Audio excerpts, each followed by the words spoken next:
Hi home searchers! For today, we will explore this brand new, modern duplex here in BF Homes, Parañaque.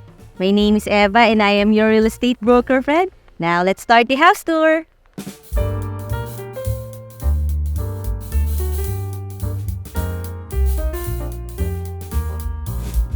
The lot area of this property is 120 square meters at ang floor area 163 at per unit yon kasi nga duplex tayo. So 120 to, 120 naman din yung kabila yung lot area nila. At ang orientation nito is facing northeast dahil medyo maulan kaya pasok na kaagad tayo. Let's go! Ito yung part ng BF Homes na napakalapit lang sa SMBF, sa ramp ng Skyway. Kaya kung pupuntahan ng Makati, ng BGC or ng Quezon City, very accessible ito. At ito na nga ang ating 2-car carport na may magandang ceiling treatment. Tapos yung flooring niya talagang naka-tiles din lahat. Tapos dito pa yung iyong storage area kasi under the stairs. Tapos may CCTV dito. Ayun. So very good to sa mga starting families. So pasukin na natin ang iyong future house. Pero syempre bago yon, request ko naman na i-click mo na yung subscribe button ng ating channel na Home Search Philippines para updated ka lagi sa mga videos ng magagandang bahay. At sukin na natin, let's go! And welcome to your brand new house. Malapad yung kanyang main door. Tapos open layout yung iyong living and dining and kitchen area. Tapos meron ka na rin mga provision dito for AC. So dito may AC sa living area, tapos meron din sa dining area. Tapos ayun o, mga CCTV ready rin talaga. Tapos ito yung mga para sa cable. Tapos meron pa rito mga provision din for cable, for telephone. Tapos marami ka dyang outlet. So itong buong to is your living and dining area combined. Tapos yan may mga nakalagay na ring abang para sa yung chandelier. Tapos meron tayong cube ceiling. Tapos, eto naman yung way papunta sa garden. So, punta muna tayo dito. So, meron ka ring small garden dito or patch of green. Tapos, eto yung way leading to the helper's room. Eto nga yung helper's room kaso may tao dito. Yung caretaker, tapos meron siyang own bathroom. O, maganda rin dito kasi may mga plants ka. Tapos, ayun, meron kang cistern tank para naman hindi ka mawawalan ng tubig. So, mataas rin naman yung mga fence. Kaya secure din ang iyong backyard. Tapos accessible din dito yung utility kitchen. Pero doon na tayo papasok sa loob. Let's go. Ito naman ang yung open kitchen. Ang maganda sa bahay na to, meron ka na talagang ref. Para siyang built-in, kasi parang sukat na sukat siya dito. Double door refrigerator na brand new. At the same time, brand new rin yung iyong oven, yung iyong microwave. Tapos ito naman yung circuit breaker, mga modular cabinet, tapos mga soft close naman yung mga cupboards natin. So, magaganda siya. Ayan o. And we have our double sink, may mobile faucet. Ang nice nito, yung kanyang box splash white, tapos may texture. Ito naman marble, yung kanyang countertop. Tapos may kasama na ring lutuan. So, 4 na induction booster yung ating Elba.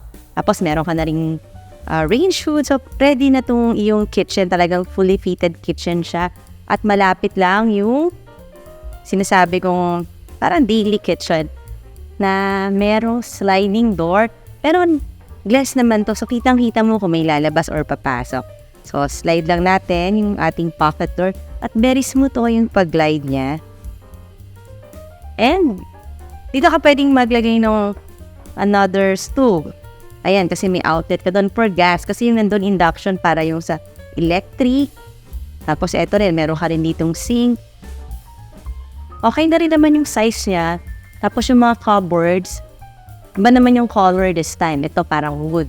Soft close din naman siya. Tapos eto yung access ng iyong helper. Just in case na doon siya manggagaling sa kanyang room, pwede nang dito na siya papasok. Ayan. So, ako nagugustuhan ko yung mga bahay na open layout din. Kasi kitang-kita mo na nga yung nagaganap dito sa ground floor. Kasi ayan na yung living, dining and kitchen. Tapos maganda naman, di ba? Ang ganda nitong ayusan. At ang maganda rin sa property na to, kaya naman nagugustuhan ko siyang i-house tour. Kasi very reasonable yung price at ang quality ha, nice din. And dito sa ground floor meron ding powder room. Tingnan natin. Textured yung tiles niya. May pagka-cement yung color. And may mirror na. May lights na rin. Elegant looking powder room. Ito na agad yung staircase mo. Bakit ng yung second floor. Pero bago ko naman ipakita yung second floor, request ko rin na i-visit mo yung ating website na www.homesearch.ph para makita mo yung pictures ito at marami ka pang makitang similar houses. Now, let's go up. I'm here at the landing. Tapos meron dito window. Ayan o. Tapos kita naman dito yung garage. So, for lighting and ventilation, ayan, meron kang window dyan. Tapos dito naman, talagang another window na naman. Na-open din siya. Tapos yung sa bandang taas, yun yung fixed window.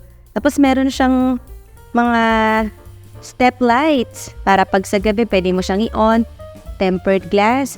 A very quality build itong ating duplex. Pero reasonable ang price ha. Kaya magugustuhan nyo talaga to pag nakita nyo. At eto na tayo sa iyong second floor. Meron ka ditong 3 bedrooms at lahat may own bathroom. Uunahin na natin itong naka-open na door. And this is your bedroom number 1. Let's go. I think ito yung pinaka maliwanag na ron kasi yung kanyang wall is made of glass, wall-to-wall glass.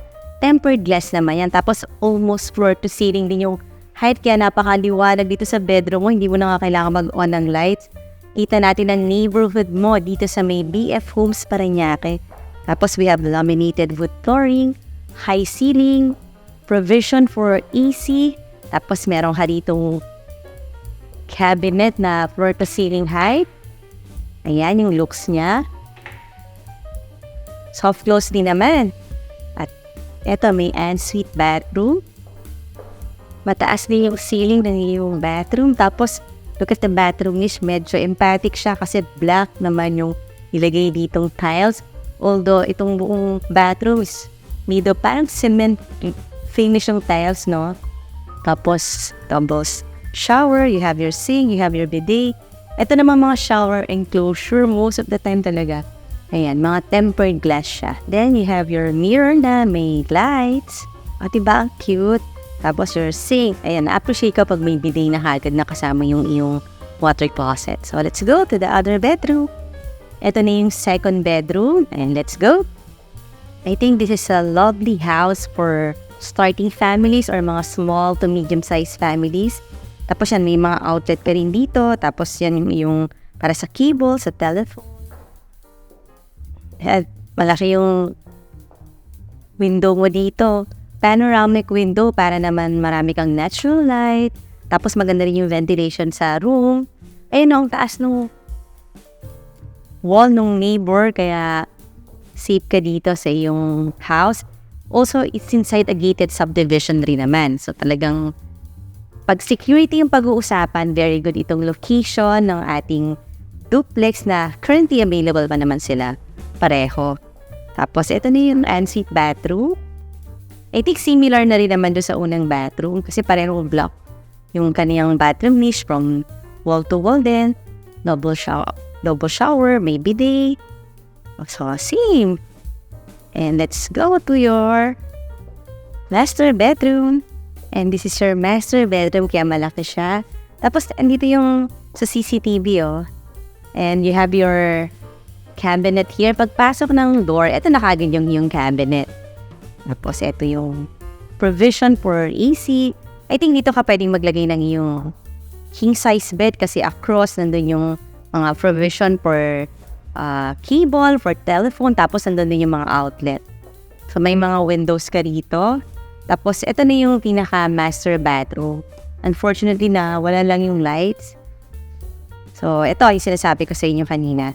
So, this is your master bedroom. Punta tayo dito ulit sa yung family area. If you notice, matangkad talaga yung kanyang door. So, parang may illusion na parang malaki yung bahay kapag patatangkad yung mga doors. At ito yung Unit A. Yung Unit B naman, talagang mirror lang itong Unit A. So kung napanood mo to, parang nakita mo na rin yung kabilang unit. At kung ikaw naman ay seller at meron kang property na gustong ipabenta, pwede mo rin akong tawagan. Nandyan lang yung number ko. Ngayon naman request ko na i-click mo na yung subscribe button here ito yung mga latest videos at ito naman yung mga similar videos. And thank you very much for watching!